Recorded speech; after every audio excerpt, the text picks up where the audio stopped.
Hello there, everybody. Welcome to my channel here. This is my first video, so thank you guys if you're watching, and I hope you enjoy what you see. Today I'm going to be going over my Fire Crit Skelemancer, a true minion build that I came up with and have pushed the ladder with. Successfully, I've pushed on Softcore to a whopping 247 waves, and on Softcore Solo Self-Found, I pushed to a nice 248. That was during Vision GL's team tournament, and I did that in 3 to 4 days. So the build is good if you play it right. Has a lot of potential. There's still upgrades I can make to the build, and a lot of different variations. So you can play with it and kind of do different things with it if you'd like. Simple mechanics kind of just comes down to managing everything. Your Bone Curse, your minions, skeleton mages, skeleton archers, and your Dread Shade to ensure that they get that damage bonus and that you get your defenses. Alrighty, so let's get right into it. Next up, we're going to have skills. For skills, I'm taking Summon Skeleton Mage, Summon Skeleton, Bone Curse, Dread Shade, and Rip Blood. For these, essentially what I'm doing here is I am taking Rip Blood for kind of a mana generator. You can take it for damage early levels if you want to do the blood splatter here and kind of use it in combination with Bone Curse. You could do that and do damage early levels and kind of level that way. Or you can just take the normal setup and kind of brave through it until you get your gear and everything that you need. So as I said, I use this as mana generator, so I take all this mana and I use the out of mana cost, and I take the blood splatters to essentially apply Bone Curse to multiple enemies. What Bone Curse does, with Bone Curse on hit after cast and the skill threshold, I'm able to apply it to every enemy, and that gives my minions essentially, 18% of the health of those enemies that they don't have to actually do damage on. You just get them down to that, and boom, dead. Ideally, on Bone Curse, you want to come down and rush Bone Prison. With Bone Prison, you want to utilize that as a taunt to get, any mobs off of you that are aggroed onto you, and to assist your survivability for your minions as well. Summon Skeleton, we want to take all the skellies, extra maximum number of skellies to increase our army. Get rid of warriors, all we want are the archers. Take the fire arrow if you're going fire. Take the frost arrow or ice arrow if you're going cold damage, which you can do with this build. You just take out points on attack speed or this extra damage up here that I'm taking. You can even take the crit chance if you want extra crit chance, if you need it. I don't feel like I need it, so I just take the more damage. And yeah, and then make sure you get the damage here for your archers and attack and cast speed, just to increase the DPS of your skelly archers. For skeleton mages, I'm taking the adaptive spell damage, obviously for the damage. This is a very important node. I take the extra projectile chance just for clear, attack speed for DPS, the 1 point here for frenzy, just every 3 seconds on hit. They can get frenzy, which for 3 seconds, that's good, and increases their attack and cast speed, which gives higher DPS output. You want to come down here and get the maximum number of skelly pretty early. You want to take the adaptive spell damage pretty early, and you want to also swap them over to pyromancers. So I'd probably come down here and get the pyromancers and get the extra number of skellies, and then get the adaptive spell damage. The reason I do that is because the projectiles for the base skeleton mage is not very good in my opinion. So either the pyromancers or the cryomancers, whichever direction you decide to go, ice or fire ice. So up to you to decide. For Dread Shade, if you get the Bone Prison, You can go ahead and get the protections, and yourself and allies are affected, so you can start getting those defenses if you're dying. Or you can go the taunt route, which will then pull enemies to your bone prison and give you a lot more survivability. I take damn chance here just because I have a ton of minions that are shooting and hitting various enemies, so as well as me with my Rip Blood, and I cast it very fast, so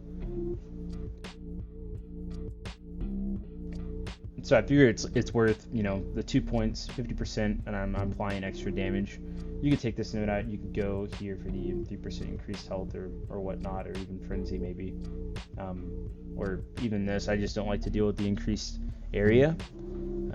So I mean, this is also a very viable option. Alrighty.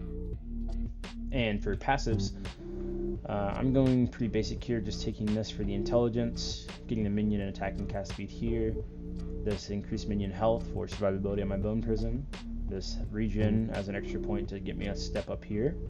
You could put this point into the minion health as well. I feel that would be pretty beneficial. I may do that. I don't even know why I have this point, but yeah, I'll probably just put it down here. Necromancer, pretty easy. Get the minion attack, cast speed, and damage here. You could also go for Hunger for the additional attack and cast speed and health gained on hit. I would do that if you don't get a Reach of the Grave, so these have early game survivability. That health gain on hit is pretty good.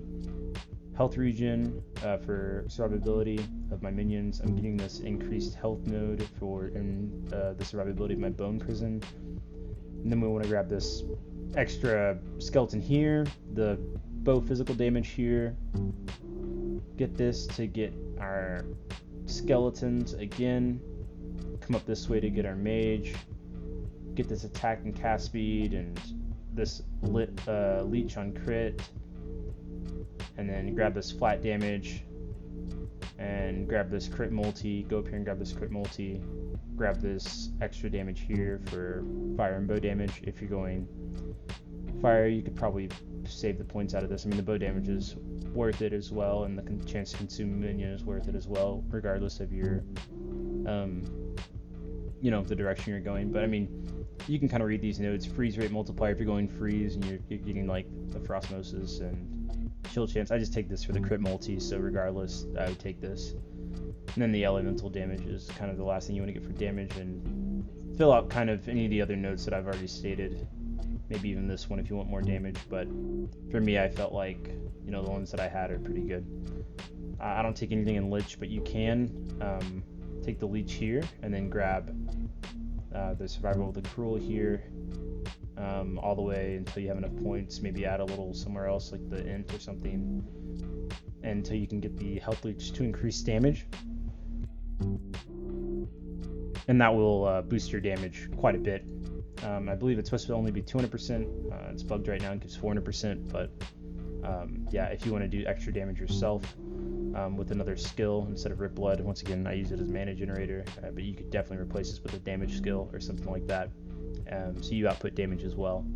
And I plan on doing that once I get this staff. But for gear and idols, you want to go ahead and get these flat crit strike chance, and then also the % increase crit strike chance for minions and skeletons. And you can interchange these, and also get any minion damage ones as kind of fillers until you find these, and then once you do, you'll be set. Reach of the Grave, we're going to take this for the increased spell and bow attack damage, and also the Leech, because our mages and our archers are both doing spell and bow attacks, so pretty good to take and easy to get. Helps you scale really good into the late game monos and arena, and you can use this pretty much the whole time if you wanted. I'm going to try out the Dragon Flame Edict from the Emperor of Corpses, that staff, and see how it works, and I might change up my abilities a little bit, but phenomenal weapon for this build right here. You want the Death Rattle for the Crit Strike multi, so you do a lot more damage. I'm lucky and I have a max rolled one, but I'm sure that you know, any of them are going to be good. Just make sure you get that. Then I take this for the additional crossbow mercenary, which is another minion, adds so much value and damage. And then also I get the increased bow damage, the crit strike chance for bow, minions, and the other stats aren't really that important, but those 3 alone are worth it. So good unique as well. For the rest of your gear, kind of just depends what you want to go. You can go dodge, you can go additional prots, you can go maybe even a ward variation. I'm going dodge because it's just easy for me, I feel like. And I'm taking dodge and int, either one of those, as kind of like a defense, because we get prots from Dreadshade on int, and then the dodge rating is just helps because I can typically dodge all the projectiles, but in case I get hit, then that dodge rating really helps. Another thing you can get is minion health to increase the survivability of your bone prison, and then obviously you want quick strike avoidance, your glancing blow, and movement speed and everything like that. For helm and body, we want to look for crit strike chance for skeletons, minions, skeleton mage damage, or there's flat and % increased crit strike chance. You can get either one of those. Or a really good one is +1 max skeleton and skeleton damage. So like this right here. This right here would be ideal. Unfortunately, I fractured this one, as you can tell. But this would be ideal because you could add another minion, which is a huge damage increase, and then you also are getting an increased damage on the base damage of all your skeletons. And I think that affects even vanguards. I'm not sure, but even the vanguards that we get from,